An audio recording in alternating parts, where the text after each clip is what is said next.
네, 21대 총선이 막을 내렸습니다. 그중 또 하나 초유의 관심사였던 비례대전의 결과도 중앙선관위의 의석 산정 또 배분으로 어제 오후에 최종 발표가 됐습니다. 비례정당 투표에 담긴 의미 또 각 당에서는 어떻게 분석하고 평가하고 있는지 더불어시민당의 정은혜 사무총장 또 미래한국당의 염동열 사무총장 두 분과 함께 얘기 나눠보도록 하겠습니다. 두 분 어서 오십시오. 반갑습니다. 안녕하세요. 예, 안녕하세요. 오늘 해단식들 하셨죠? 네, 저는 지금 방금 해단식을 하고 이 자리로 돌아왔습니다. 네. 예. 저희도 오전에 했습니다. 예. 네. 그래서 정은혜 총장님 제가 처음 브리핑. 그러신가요? 네. 예, 반갑습니다. 네. 네. 두 분 인사할 기회를 이 자리에서 저희들이 마련했는데. 네. 그 대체로 지금 이제 제가 그 표현이 맞나 모르겠습니다만 모당이라고 볼 수 있는 민주당과 통합당의 분위기는 예상할 수 있고 예상한 대로 대체로 오늘 전해졌습니다만은 지금 그 시민당의 해단식 분위기가 어땠습니까? 네, 사실은 초반부터 그렇게 뭐 승리를 이기거나 우리가 또 많은 의석을 얻거나 이렇게 예상을 하지 못했습니다. 그리고 굉장히 짧은 시간에 또 우리 당 같은 경우는 시민사회에 계셨던 분들이 함께 들어와서 정당을 꾸렸기 때문에 어려운 점이 많았는데요.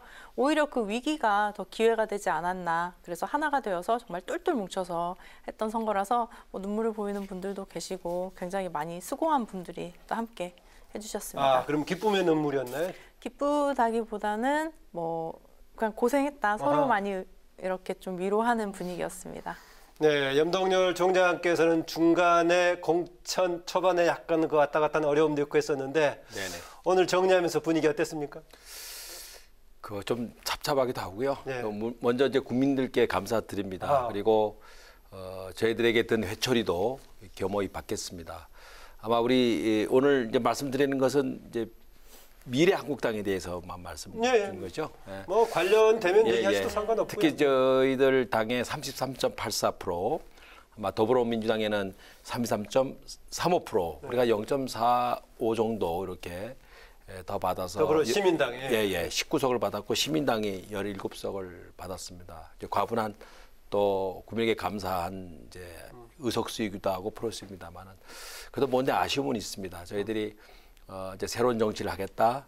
그리고 국민 참여를 통해서 각 사회 각계각층의 국민 대표 전문가들을 모시고 정치를 하겠다고 하는 약속을 좀 드리고자 했고요. 또 핑크 혁명이라는 걸 통해서 새로운 정치를 말씀을 드렸는데 기대보다는 조금 부족합니다만 그래도 국민께 감사를 드리고 이제 함께하는 정치, 새로운 정치를 만들어가야 하는 그런 기회가 됐으면 좋겠다 이렇게 생각을 합니다.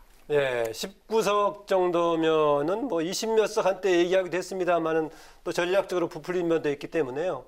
어떻습니까? 그 정도면은 예상한 정도 되는 겁니까? 어떻습니까? 저희들이 어쨌든 국민의 마음을 이해하는 건 어려웠기 때문에 제가 줄곧 주장했던 것은 20석에서 25석. 예, 그렇게 들었습니다. 최저 20석, 최고 25석인데 최저로 보면 한 석이 모자란 거죠. 근데 우리가 좀 더 분발하고 국민께 더 진정성이 있었다고 한다면 한 22석 3석 정도는 되지 않았을까 하는 욕심도 사실 있는 게 사실입니다. 예, 시민당은 목표 달성하는 가운데 두 가지가 있었을 것인데요. 기본적으로는 국민들로부터 지지도 있었고 또 열린민주당과의 또 상호 어떻게 배분이 될 것인가 그쪽과의 경쟁 관계도 있었는데 결과에 대해서는 어떻게 평가했습니까? 17석 또 33.35% 지지에 대해서는요. 네. 일단 더불어시민당의 탄생 과정을 보시면 이제 더불어민주당만으로는 비례대표 후보가 6에서 7석 정도로 예상이 되었었고요. 그랬을 경우에 우리가 더불어시민당을 통해서 다른 소수 정당과 연합했을 때 특히 굉장히 이해찬 대표님께서 과감한 결단을 하셨죠. 1번부터 10번까지를 이제 시민사회에서 추천을 받으신 분들 또한 다른 소수 정당에서 오신 분들로 배정을 하셔서 그래서 우리가 생각했던 목표는 정말 딱 17석이었습니다. 근데 정말 국민 여러분께서 정말 무서우시다. 이번에 많이 느낀 게 정말 더하지도 아니하시고 덜하지도 아니하시고 딱 17석을 저희에게 주셨던 것은 저희가 뭔가 너희들 겸손해라, 교만하지 말아라 이랬던 의미가 아닌가. 중간에 뭐 14번 정도도 위험하다, 저쪽에 열린민주당으로 쏠린다 이런 중간에 한때 여론의 흐름도 있어요. 네, 실제로 그 방송의 지지율을 보면 이제 그때 열린민주당에서 뭐 한 12% 이상 뭐 10석을 얻는다, 뭐 7석을 얻는다 막 이런 얘기도 있었는데요. 사실 그거에 있어서는 좀 흔들림은 없었습니다. 열린민주당의 구성을 보시면 이제 우리 당에서 공천을 받지 못해서 나간 분들이 많이 계셨고요. 실제로 이해찬 대표님과 또 이낙연 상임선대위원장님께서도 지속적으로 말씀하셨던 부분이 우리 당과는 다르다. 그리고 진짜 더불어민주당과 함께할 정당은 더불어시민당밖에 없다라는 메시지가 계속 이렇게 좀 확장이 되면서 국민 여러분께서 더불어시민당을 콕 찍어주신 것 같습니다. 아, 거기서 지금 이제 민주당 몫으로 갔던 분들 11번부터 17번까지죠? 네네. 그러면은 비례하고 합해가지고 민주당 의석수를 계산할 때 7석을 더해서 163 더하기 7석이니까 170이라고 얘기하는 게 맞을까요? 아니면은 시민당 17석을 전체 해가지고 180이라고 하는 게 적절할까요? 어떻게 보십니까? 네, 일단 저희 그 더불어시민당에 계시는 모든 그 17명의 의원님들은 지금 하나로 되어 계십니다. 왜냐하면 더불어시민당이라는 그 이름으로 네. 함께 출마를 하셨던 분들이기 때문에 지금 하나이고요. 하지만 우리가 또 뭐 기본소득당이나 시대전환 같은 소수 정당에서 그렇죠, 오신 예. 분들도 계시고 예. 또 시민사회에서 오신 분들도 계신데 그분들은 저희가 이제 개인의 선택을 존중하고 하지만 이제 등원하기 전까지는 우리 더불어시민당이라는 하나의 그 구성원으로서 함께하고 있습니다. 네, 제가 그 질문 드린 이유는 명백하게 미래한국당은 이제 통합당과 같이 가는 정당이다 해서 단순 합산해도 되는데 이 더불어시민당의 경우에는 지금 얘기했다시피 민주당 몫도 있고 소수 정당도 있기 때문에 어떻게 합하는 게 적당할까 궁금해서 질문했고요. 아까 우리 염동열 총장께서 지금 미래한국당 얘기만 할까요?라고 얘기했었는데 아무래도 같이 움직일 때는 통합당에 대한 분위기하고 같이 맞물려서 민심이 전달이 됐을 것인데요. 선거운동하는 과정에서 그 민심 어떻게 느끼셨습니까? 이제 저희들 미래한국당의 조상은 이제 자유한국당이 아니겠습니까? 예, 그 전에요. 이제 미래통합당, 예. 미래통합당이 저희들을 이제 난 거죠. 어떻게 보면 등과 배인데 떼놓고 볼 수는 없습니다. 그러나 이제 그 선거에 대한 방향이나 여러 가지 이제 주도하는 것은 저희들이 각기 했고요. 다만 이제 선거를 하면서 말씀하신 대로 함께하는 이제 당이고 또 보수의 가치를 세우는 당이고 또 새로운 정치를 하겠다라고 이제 국민들에게 호소도 드렸던 당이기 때문에 미래한국당 외에 우리 통합당의 얘기를 한다고 한다면 참 국민께 많은 이제 꾸중을 들은 것이다, 회초를 드린 것이다. 저희들은 사실 이번에는 지난 3년 전에 국정 혼란에 대한 것도 이제 용서를 받고 어느 정도 국민들이 이제 새로운 정치에 대한 기대 또 보수의 가치를 지킴으로 인해서 여야에 이렇게 균등한 기회부여 그래서 견제와 상호 또 나라를 경영하는 우리 여당에도 함께 이제 이렇게 양단에 이렇게 기회를 주실 거라 생각했는데 너무 참혹한 참패를 해서 참패한 아픔보다도 그래도 어느 정도 균형이 맞아야 될 거 아니겠습니까? 비행기 날개가 균형이 맞고 잠자리 날개가 균형이 맞듯이 네. 그래서 나라가 이제 걱정이 된다. 따라서 국민들께서 좀 더 응원해 주시고 또 집권 여당도 이제 협치의 정치, 상생의 정치, 국민을 우선으로 하는 국익을 우선하는 정치를 해 주셨으면 새로운 정치에 또 기회가 될 수 있다 이렇게 생각을 합니다. 네. 아무래도 두 분 다 누구보다 최전선에서 유세 현장을 이렇게 도셨으니까 민심을 파악하는 데는 두 분이 제일 앞장서셨을 것 같은데요. 이번 총선 전체적인 결과 좀 어느 정도 예상하셨습니까? 정말 그 선거 기간, 그 짧은 기간 동안 너무나 많은 일이 있었던 것 같아요. 사실 저희가 그 선거를 시작했을 때는 지금과 같은 수의 의석을 얻을 거라고는 예측하지 못했던 것 같습니다. 근데 아마도 국민 여러분께서 그 코로나 바이러스의 확장, 하지만 그 바이러스를 대처하는 문재인 정부의 능력, 그리고 앞으로 더 잘하라는 의미에서 아마 더불어시민당과 더불어민주당을 지지해 주신 게 아닌가라는 생각을 해봅니다. 네, 지금 총선 결과를 놓고 뭐 정치권이나 언론 할 것 없이 승패 요인을 분석하는 내용들이 정말 많이 쏟아지고 있는데 표심을 흔든 결정적인 승패 요인 뭐라고 보십니까? 지금 코로나에 대한 정부의 대응을 강조하셨는데 그걸 말씀드렸는데 실제로는 저는 국민의 힘인 것 같아요. 국민 여러분들께서 정말로 어느 정당이 또한 어떤 정당이 나를 대변할 수 있고 또 나의 생명과 또 재산을 지킬 수 있는지, 특히 이번에 저희 또 비례 후보들과 지역구의 후보들을 보시면 실제로 저희가 비례 1번이 의사 선생님이십니다. 그래서 네. 이제 정말 코로나 전선에서 싸우고 계시는 실제로 그런 분이시고, 또 경제, 중소기업이나 아니면 신현영 당선자. 네네. 예. 그리고 중소기업이나 아니면 소상공인 대표로 오신 분도 계시고요. 장애인 대표도 계시고, 이런 식으로 우리 당의 그 후보들이 진짜로 지금 시대에 필요한 그런 인재들이 아니었나 싶습니다. 선거운동 현장에 좀 운동을 했어요? 어떠세요? 네네. 아니, 목이 전혀 안 쉰 것 같아서 목청이 좋으시나 어쩌나 그래서. 사실 제가 연설을 할 수가 없어서 네. 네, 제가 뭐 후보자도 아니고 또 아하, 네, 이제 위치상. 네. 네, 그래서 지금 뭐 연설은 하지 못했고요. 네, 현장을 가서 민심은 많이 들었습니다. 예. 여면 어떻게 보십니까? 승패 요인의 결정적인 건지 결국은 이제 비례 정도는 어느 정도 아주 만족하지는 않지 목표를 달성했지만은 같이 갈 수밖에 없는 통합당은 사실상 패배했다, 참패했다라고도 볼 수 있을 건데요. 이제 우선적으로는 국민의 마음을 얻지 못했다. 그리고 국민의 기대에 부응하지 못했다는 것을 우리가 기본적으로 봐야 되겠고요. 말씀하신 대로 저희들이 이제 마지막에 공천 이제 파동도 좀 있었고, 또 이제 막말 논란도 있었지 않습니까? 그 부분도 영향을 줬다고 보고 있고요. 그러나 좀 아쉬움은 어떻게 보면 누구나 다 만나면 얘기하는 것이 이제 경제가 불안하고 어렵다. 그리고 외교 안보도 상당히 우리가 좀 고립되어 있는 건 아닌가. 또 안보도 상당 부분 그 불안 요소를 안고 있는 건 아닌가. 이렇게 많은 분들이 얘기를 했음에도 불구하고 결과는 이제 그렇게 나왔다는 거죠. 그래서 이것도 또 민심이고 또 천심이고 또 표심이었다 이렇게 생각을 기본적으로 합니다만은 코로나 전국에서 사실은 대부분 국가의 여러 가지에 새롭게 고쳐나가고 또 보수해야 되고 바꿔야 될 부분들이 좀 묻혀졌다라는 생각에 아쉬움은 있습니다. 그러나 이것도 겸허히 받아들이고요. 다만 집권 여당에 바라는 것은 이제 180석의 이런 방대한 표를 이제 가지셨으니까 이러한 그 곳곳에 사회 곳곳에 정치 곳곳에 이렇게 고장난 부분, 좀 위기 부분 뭐 이런 부분들을 잘 헤아려 주셔서 정말 협치의 정치를 통해서 국가의 100년 대계를 새롭게 세울 수 있는 네. 그런 터닝 포인트가 돼야지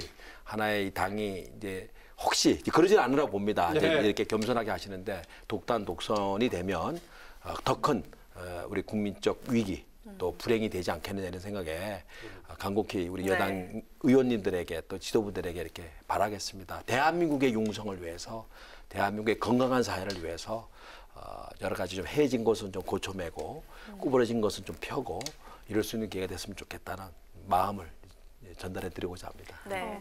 두 당 모두 네, 얘기하세요. 네네네. 말씀을 너무 좀 공감을 하는 부분이 있습니다. 네. 그래서 실제로 국민 여러분들께서 이렇게 정말 역사상 그 전례 없는 180석이라는 의석을 저희에게 주신 것은 사실 뭐 우리가 잘했다기보다는 더 지금의 위기 상황에서 힘을 받아서 열심히 잘 좀 해결해 봐라라는 의지가 담겨 있다고 저는 생각을 합니다. 물론 협치가 굉장히 중요하고요. 그래서 단독으로 독단적으로 행동해서는 절대 안 된다고 생각하시고 오늘 이해찬 대표님도 막 완전히 막 경계를 하셨어요. 절대로 그러면 안 된다. 네. 네. 두 당 모두 출발할 때부터 더불어민주당 그리고 미래통합당으로의 합류가 예고가 돼 있었는데요. 최근에는 합당이 아닌 원내 교섭단체 구성 가능성이 거론이 되고 있습니다. 미래한국당 같은 경우는 내부적으로 합당과 원내 교섭단체 구성 중 어느 쪽으로 더 무게가 실리고 있습니까? 이제 전제 제가 말씀드렸듯이 등과 배다. 우리 미래한국당과 미래통합당은 등과 배라 말씀을 드렸고, 제가 언론 인터뷰에서도 외로운 섬에 아무리 좋은 집을 짓다 하더라도 이 육지하고 연결, 브릿지가 없으면 상당히 그런 얘기도 제가 이제 드렸었습니다만은 결국은 미래한국당과 미래통합당은 한 당이고 하나의 정체성과 하나의 정치적 목적을 가진 집단 아니겠습니까? 네. 우선은 이제 미래한국당이 여러 가지 이제 충격에 의해서 사실 이제 정비가 잘 안 되고 있고 그래서 차차 이제 비대위도 꾸려지고 그리고 이제 정비가 되면 의논해서 어떻게 보면 뭐 형님 집하고 의논해서 모든 것을 결정해야 되기 때문에 저희들이 그 시기성과 적절성 또 효율성 뭐 이런 부분은 우리 그 형님 당이라고 해도 되나요? 당과 협의를 해서 진행될 문제다 이렇게 생각을 합니다. 네, 정은혜 총장 어떻습니까? 그 더불어시민당은 총선 끝나면은 해산하는 것처럼 얘기를 당 대표들은 얘기를 하셨던 건데 이 자리에 나와서요. 그게 어디 당헌이나 강령에 규정이 돼 있습니까? 어떻습니까?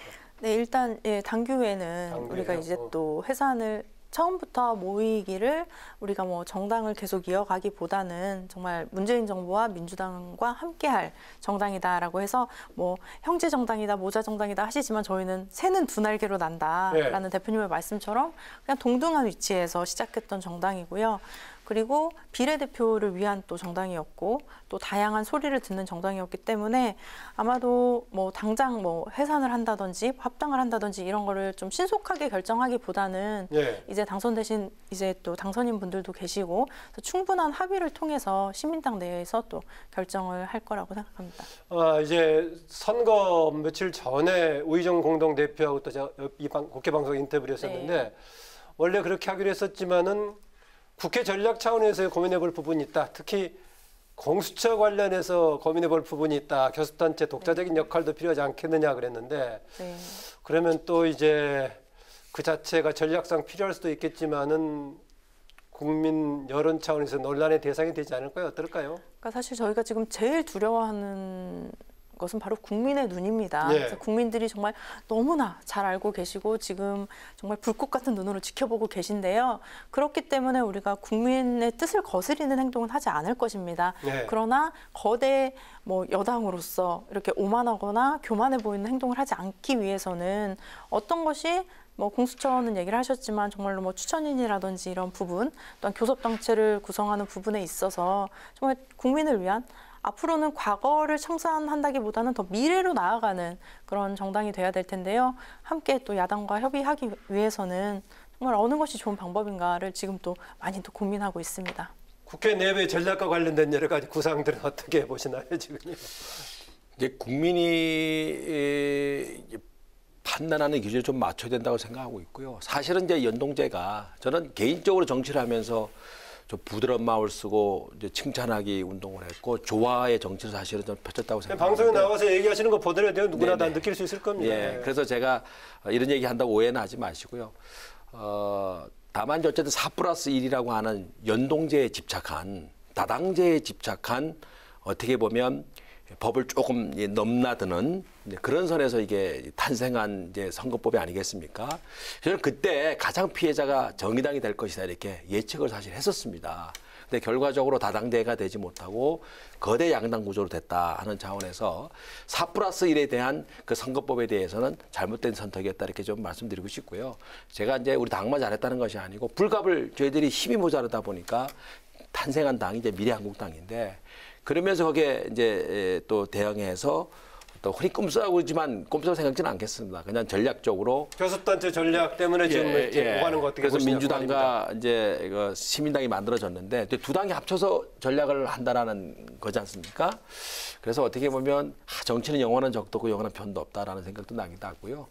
다만 어쨌든 이 연동제에 대한 것은 좀 반성이 좀 필요하다. 여야가 다 반성이 필요하고 또 교섭단체를 만드는 것도 실질적으로 저는 국민의 뜻에 따라 해야 된다. 이렇게 생각이 들기 때문에 저희는 개인적으로는 통합당하고 서로 상의하는 가운데 이루어져야지 저희들이 독단으로 이렇게 뭔가를 이룰 수는 없고요. 뭐 같은 형제라고 했는데 뭐 상이라고 해봐야 같은 마음 아니겠어요? 뭐 같은 마음 같은 같은 뜻으로 전략으로 얘기하는 그래도 것이니까 이제 그런 것 같은데요.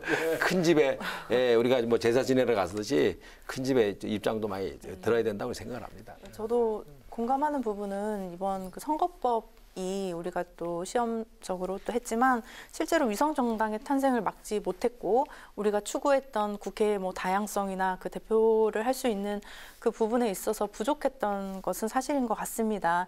이제 실질적으로는 저는 비례대표가 더 많이 확대되고 늘어야 되고 전체 국회 의석수가 늘어야 된다는 입장이긴 하지만 이번 21대 국회에서는 정말 여야가 협의를 해서 실질적으로 어떤 국회가 정말로 국민을 대표하는 국회인지 이번에도 구성을 보면 지난번에도 55.5세의 남성, 이번에도 54.5세의 뭐 남성 이런 식으로 구성이 되어 있어요. 분명 다양한 세대와 계층이 들어왔음에도 불구하고 전반적인 평균 한 살 낮아졌군요. 네네. 그래서 뭐 지난번에는 저와 뭐 신보라, 김수민 의원 해서 30대 의원이 전체에 3명밖에 되지 않았습니다. 그래서 1%였는데 이번 같은 경우는 뭐 양당해서 한 20분 정도 되시는 것 같고요. 20대도 있으니까. 네. 그리고 여성 의원의 수도 최고를 기록을 했는데요. 네. 앞으로는 조금 더 뭐 여성과 청년들이 또 뭐 장애인이나 뭐 다른 다양한 분야의 분들이 진출할 수 있도록 그런 구조가 좀 바뀌어야 할 것 같습니다. 네, 또 열린민주당의 경우에는 또 문해 지적도 해주셨지만은 더불어민주당과 한 형제다 이렇게 강조를 해왔는데 이번에 네. 세석을 받아갔죠. 딱 맞추면 네. 20석이 됩니다. 그렇죠.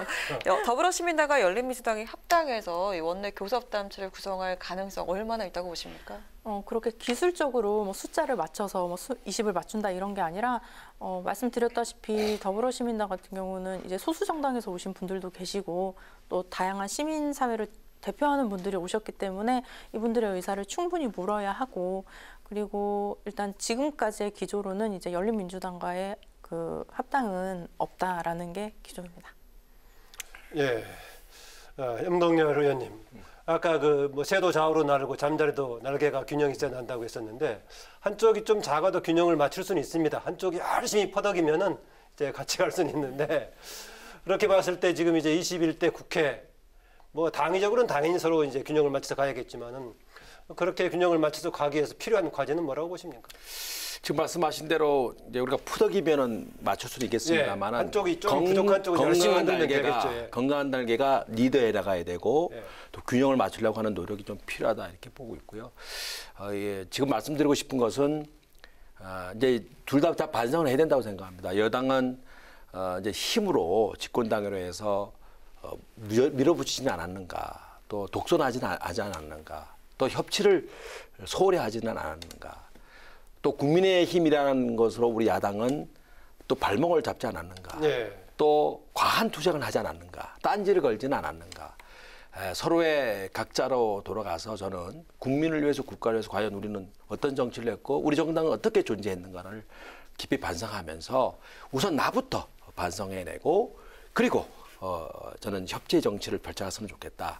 그런데 제 입장에서 봤었을 때 지금 말씀드린 대로 날개가 좀 꺾인 한 야당에 대한 것을 부축을 하고 또 함께 협치를 하는 것은 여당의 역할이다. 그래서 통큰 정치, 포용의 정치, 그리고 미래를 향한 정치를 여당에서 좀 해줬으면 좋겠다. 저는 오늘 이 방송도 이해찬 대표님이나 또 이인영 우리 원내대표나 좀 들으셔서 정말 우리가 국민의 이름으로 딴 생각, 정치적 전략이 아닌 국민의 소리를 듣고 국민을 위한 정치를 했으면 좋겠다 하는 생각을 갖고 있습니다. 네, 이번 총선 결과 더불어민주당과 더불어시민당이 전체 300석 중에 네. 180석으로 아주 막강한 권력을 갖게 됐는데요. 60% 이상이 돼버릴 소지가 네, 있으니까. 이렇게 보면은 견제 기능을 좀 상실한 거 아닌가 하는 우려가 제기되고 있는데 이거 어떻게 보십니까? 근데 우리에게는 좀 아픈 과거가 있습니다. 과거 열린우리당 때 이제 예. 150석이 넘는 의석을 가지고서도 실제로 우리가 개혁하고자 했던 과제들을 이행하지 못했던 일이 그 기억이 있습니다. 그렇기 때문에 뭐 어떤 뭐 당에서의 분열이라든지 아니면 당이 독단적으로 오만하게 결정한다든지 이런 것들을 정말 당선 그 결과가 나고부터 모든 지도부 의원 뭐 당직자분들과 함께 다 그거를 경계해야겠다고 많이 생각을 하셨고요. 협치도 말씀하셨고 정말 그 여당이 정말 크게 포용하고 함께 나아가야 하는 거 말씀하셨는데 이 부분에 대해서는 사실 우리 당에서도 부정하시는 분이 아무도 안 계십니다. 당내에서 이제 실제 내부는 모르겠지만 일반 국민들에게 전달됐을 때는 지난 이제 2, 3년 기간 동안에는 네. 여당 내부에서 좀 이견을 내기가 어려운 분위기가 아니었느냐 이런 얘기가 있었단 말이죠. 만약 급풍 터들어 간다면은 180명의 의원들이 대통령과 청와대와 일사불란하게 가버린다면은 분립된 권력기관으로서의 국회 입법권이 견제 기능 어떻게 수행하겠느냐 우려가 나올 만하지 않겠습니까? 그대로의 추세라면. 네. 근데 말씀하신 대로 우리가 일사불란하게 움직이는 거에 대한 좀 장단점을 봐야 될 것 같은데요. 네. 우리가 야당과 함께 일사불란하게 움직인다면 이보다 더 좋지 않을까. 네, 그러겠죠. 예. 네, 그런 생각을 했고 제가 20대 국회의원이었지만 실제로 사실은 누구 하나도 이렇게 주도해서 이끌어 나갈 수 있는 그런 국회 구조가 아니었습니다. 그래서 그 실패를 또 본보기 삼아서 21대 국회는 미래로 나아가는 국회가 될 것입니다. 네. 네, 야권에서도 역시 이렇게 우려의 목소리가 나오는 만큼 야당으로서 가장 우려되는 부분 거대 여당이 탄생한 것에 대해서 우려되는 부분이 견제 기능 있다면 관련해. 우선 우리 어떻게 나갈 계십니까? 총장님이나 저나 오늘 말씀드린 내용을 양당의 워크숍 할 때 네. 한번 틀어줬으면 좋겠어요. 저는 오늘 굉장히 이렇게 고무적으로 이것이 정치다라고 하는 새로운 모습을 좀 본다고 생각하고 있습니다. 물론 표리부동하면 되지 않고 또 말과 행동이 다르지 않으면 다르다고 한다면은 좀 더 큰 문제가 있겠습니다만 적어도 오늘 나눈 대화는 아마 양당의 지도자들이 좀 봤으면 좋겠다 이렇게 생각이 들고요. 다만 이제 거대 여당 우리가 빠름으로 얘기한다면 토끼와 거북이가 있듯이 많고 적음으로 본다면 많은 여당, 우리 적은 우리 야당인데요. 잘 이걸 배분해서 모든 것이 다 국가를 위해서, 국민을 위해서 좀 써줬으면 좋겠다 이렇게 생각을 합니다. 네, 어쨌든 간에 총선 기간 동안 여러 가지 또 책임 있는 자리를 맡아가지고 굉장히 노려오셨는데 어쨌든 간에 두 분께서는 이번에 이제 불출마로 의정 이번 제 21대 국회에서는 당장 의정 활동하지 않는데 모르겠습니다. 중간에 다시 한번 또 기회가 있으면은 21대 마치기 전에도 네. 또 등원하실지 모르겠는데 앞으로의 활동 계획 또 정치권에 어떤 식으로 좀 기여하고 싶은지 한 말씀씩 부탁드리고 좀 마무리할까 합니다. 먼저 정은혜 총장 얘기하실래요? 네. 제가 사실은 좀 어린 나이에 보통 사무총장 같은 경우는 굉장히 좀 다선 의원님들도 많이 하시는데 그런데 이렇게 좀 중책을 맡게 되어서 많은 책임감을 느끼고 있고 앞으로 우리 당이 제가 임기 종료되는 날까지 좀 정리하는 작업들 또 인수인계하는 작업들을 또 진행해야 될 것 같고요. 그리고 제가 국회의원을 사실 8개월 정도밖에 하지 못했습니다. 중간에 승계가 되어서 네. 국회의원이 된 케이스인데요. 국회에 있으면서 많은 경험을 하면서 느꼈던 게 꼭 국회의원이 되어야만 하는가라는 생각을 좀 해봤어요. 그러니까 물론 국회의원이 되어서 할 수 있는 일도 많지만 꼭 그 자리가 목표가 되어서는 안 된다. 제가 갈 수 있는 공익을 위한 국민을 위한 그 어느 자리라도 가서 제 역할을 감당할 수 있도록 최선을 다하려고 합니다. 네, 염동열 의원께서는 또 당에 이제 이쪽으로 비례정당 만들기 전에 당에 또 인재영입위원장도 맡아서 하시고 당에서 중요한 역할들을 그동안에 굉장히 많이 해오셨는데. 네. 좀 말의 성찰일 수 있겠습니다만은 저는 이제 새로운 정치를 꿈꿨었습니다. 네. 담백하고 순수하고 상호 인정하고 조화 조율을 하는 정치를 이렇게 꿈에 뒀었고요. 그리고 국민을 정말 하늘처럼 여기는 이제 그런 정치를 꿈꿨었습니다만은 아마 저도 이제 불출마를 하면서 이제 국민에게 못다한 것들 정치인으로서 부족했던 점들도 보충하고 또 반성하고 하면서 새로운 정치를 만들어 가는데 혹 멀리서나마 또 주위에 또 정치 얘기가 나오면 작은 돌 하나 놓는다는 생각으로 새로운 정치, 국민에게 봉사하는 정치 그리고 미래의 정치를 하는데 나름대로 역할을 할 수 있다고 한다면 최선을 다하겠습니다. 네, 두 분 오늘 말씀 고맙습니다. 네. 감사합니다. 예. 네, 지금까지 정은혜 더불어시민당 사무총장, 염동열 미래한국당 사무총장과 함께했습니다. 네, 얼마 전 들어온 소식인데요. 여야가 오는 20일 본회의를 열어 7조 6천억 원 규모의 2차 추경안에 대한 시정연설을 듣기로 합의했습니다. 긴급재난지원금 지급을 위한 이번 추경안은 소득 하위 70% 이하 1,478만 가구의 4인 가구 기준 최대 100만 원을 일회 한시 지원하는 단일 사업으로 편성이 됐습니다. 이에 따라 다음 주부터 국회에서 추경안의 심의가 본격적으로 이뤄질 것으로 보입니다. 네, 오늘 뉴스에는 여기까지입니다. 국민에게 힘이 되는 국회를 위해서 다음 주에도 뉴스엔이 함께하겠습니다. 편안한 주말 보내십시오.